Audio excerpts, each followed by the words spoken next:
Hello dear students, welcome back to the Hindi class of 6th grade. Dear students, we have completed our 12th chapter. In the last video we have done Visheshan. Okay, now today we will start from 13. आज हम करेंगे क्रिया। क्रिया क्या होता है? आप सबको पता होगा क्रिया क्या होता है। किसी काम को करना, जो काम हो रहा है, ठीक है, वो क्या हो जाएगी? क्रिया। तो चलो पढ़ लेते हैं। चित्र देखकर बताइए कि कौन क्या कर रहा है या फिर क्या हो रहा है, कि क्या काम हो रहा है और क्या किसी के द्वारा किया जा रहा है। इससे क्या पता चलेगा हमें कि कौन सी क्रिया हो रही है, ठीक है। जो काम किए जा रहे हैं वो कौन से हैं? पिल्ला दौड़ रहा है, ये अपने आप दौड़ रहा है। बालक खेल रहा है, धोबी कपड़े धो रहा है और पक्षी उड़ रहे हैं। बट जो काम स्वतः हो रहा है, अपने आप हो रहा है, वो क्या है? एक तो सूरज निकल रहा है, झरना बह रहा है, इसको कोई बहा नहीं रहा ना, सूरज को कोई निकाल नहीं रहा, बट ये अपने आप हो रहा है। फूल खिल रहे हैं, हरियाली छा रही है। तो इसमें क्या हो रहा है कि जो दौड़ रहा है, खेल रहा है, धो रहा है और उड़ रहे हैं, ये क्या हो रही हैं? क्रियाएं हो रही हैं। किन पर? जो ये आगे दिए हुए हैं संज्ञा पर, ठीक है न। इसमें क्या है? निकल रहा है, बह रहा है, खिल रहा है और छा रही है। ये सब क्या हो जाएंगी? क्रिया।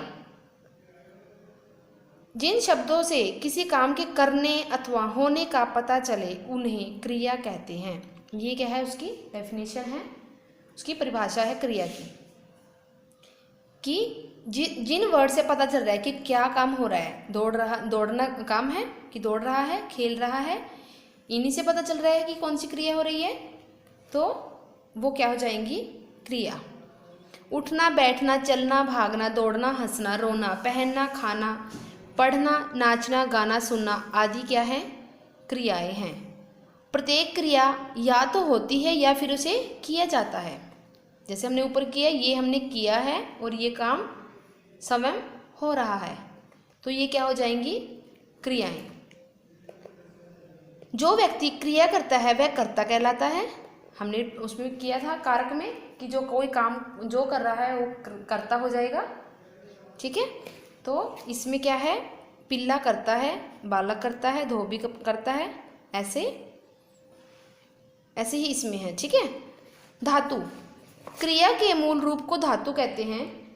धातु के साथ प्रत्यय लगाकर अन्य क्रिया शब्द बनाए जाते हैं, जैसे आ, ना।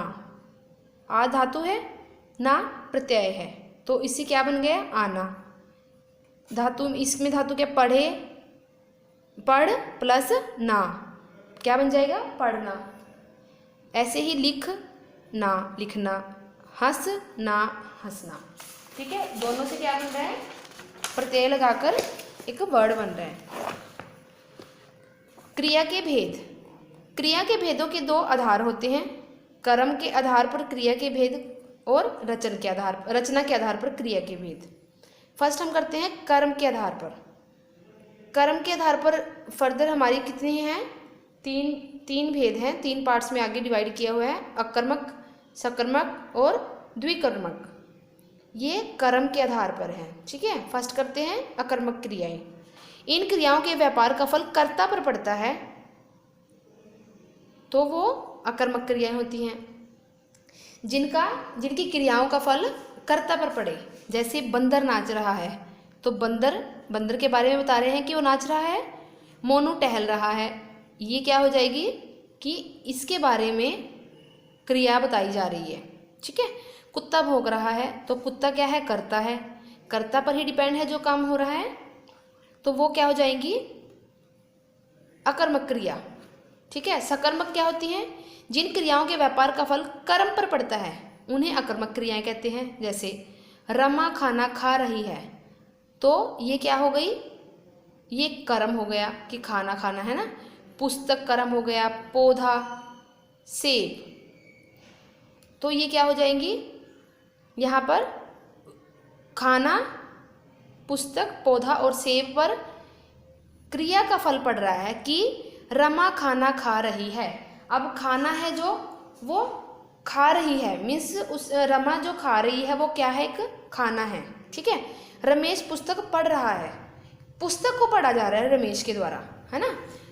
रमेश पढ़ रहा है, ये क्या हो जाएगी, नॉर्मल, है ना, कि रमेश पढ़ रहा है, पर क्या पढ़ रहा है, वो पुस्तक पढ़ रहा है। तो इसमें कर्म है, जो कर्म के आधार पर, मीन्स कर्म पर जो क्रिया का फल पड़ता है उसे क्या बोलते हैं, सकर्मक क्रिया।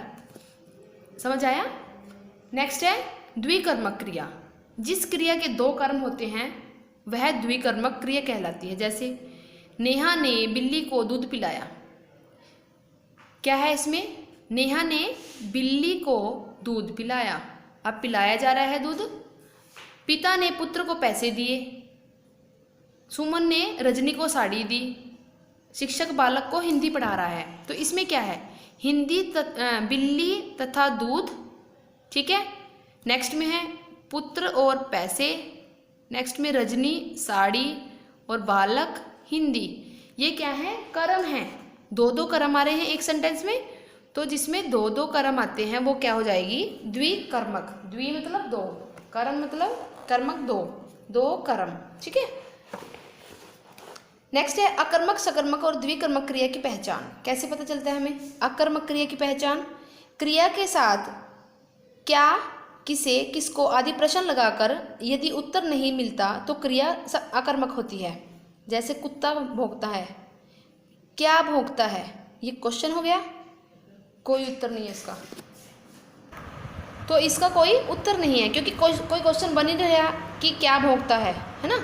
नेक्स्ट है खरगोश दौड़ता है, तो इसमें अगर हम क्वेश्चन बनाएंगे क्या दौड़ता है, कोई उत्तर ही नहीं है इसका, तो ये क्या हो जाएंगी, अकर्मक क्रियाएं, ठीक है। सकर्मक क्रिया की पहचान कैसे है, वाक्य की क्रिया से पहले क्या, किसे, किसको आदि शब्द लगाकर प्रश्न करने पर यदि उत्तर मिल जाता है तो वो कौन सी हो जाएंगी, सकर्मक।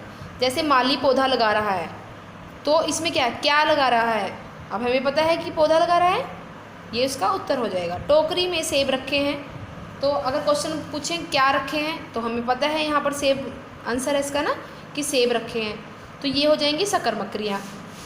द्विकर्मक क्रिया की पहचान, द्विकर्मक क्रिया की पहचान के लिए क्रिया के साथ क्या, किसे या किसको प्रश्न किए जाते हैं, इन प्रश्नों के उत्तर प्राप्त होने पर क्रिया द्विकर्मक हो जाती है। जैसे सुमन ने रजनी को साड़ी दी, शिक्षक बालक को हिंदी पढ़ा रहे हैं। पहला वाक्य है क्या दे रही है, पता है हमें साड़ी दे रही है, किसे दे रही है ये भी पता है हमने रजनी को दे रही है ना।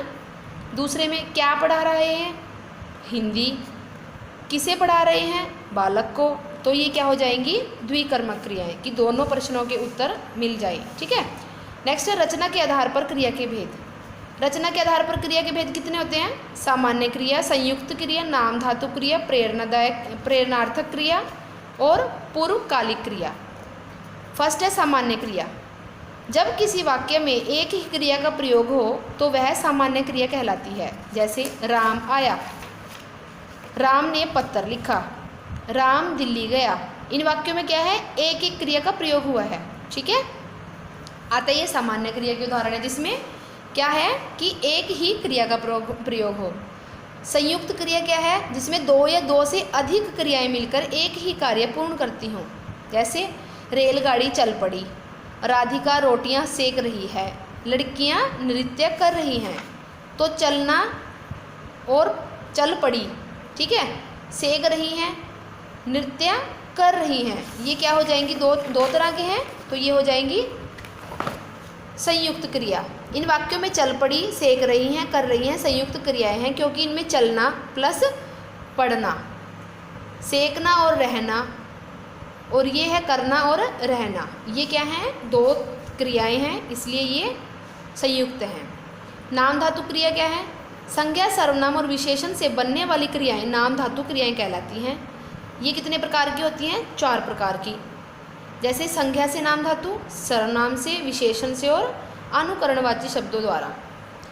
जैसे हाथ से हथियाना, रंग से रंगना, लाज से लजाना, बात से बतियाना, दुख से दुखाना, फिल्म से फिल्माना। सर्वनाम में अपना से अपनापन, अपनाना, विशेषण से बनाने, गर्म से गरमाना, साठ से सठियाना।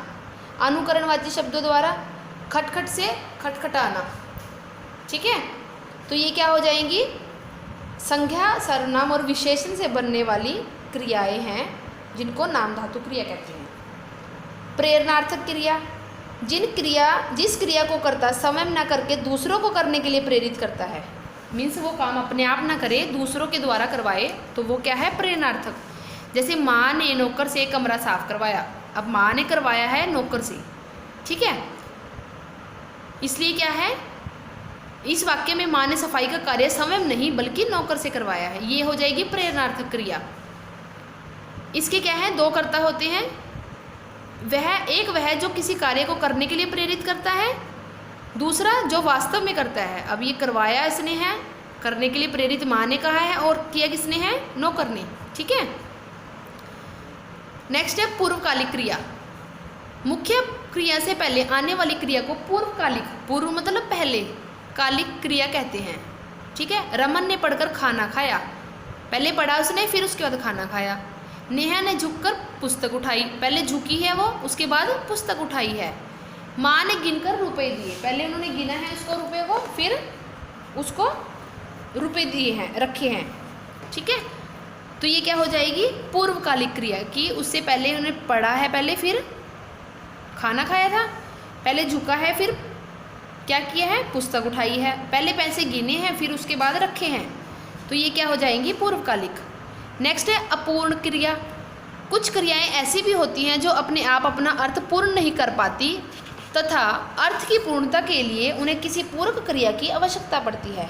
जैसे लड़की सुंदर है, इस वाक्य में है क्रिया अपूर्ण क्रिया है, क्योंकि यदि वाक्य में से सुंदर शब्द को निकाल दे तो लड़की है। ठीक है, अगर हम इसको निकाल देते हैं तो क्या है, लड़की है, वाक्य का अर्थ पूर्ण नहीं है, इसलिए लड़की सुंदर है। तो दूसरा वर्ड, जो दूसरा शब्द किसी वाक्य को पूरा कर रहा है, वो क्या हो जाएंगी, अपूर्ण क्रिया। क्योंकि यदि वाक्य में से सुंदर शब्द को निकाल दे तो लड़की है, वाक्य का अर्थ पूर्ण नहीं है, इस वाक्य में सुंदर शब्द है जो वो पूरक है, मीन्स ये क्या कर रहा है, सेंटेंस को पूरा कर रहा है। ठीक है, तो ये क्या हो जाएंगी, अपूर्ण क्रिया। तो स्टूडेंट, ये थी हमारी क्रिया, कौन कौन सी की है हमने।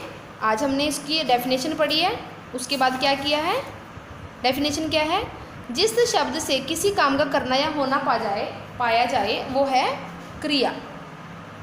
कर्म के आधार पर क्रिया के 3 भेद हैं, अकर्मक, सकर्मक और द्विकर्मक।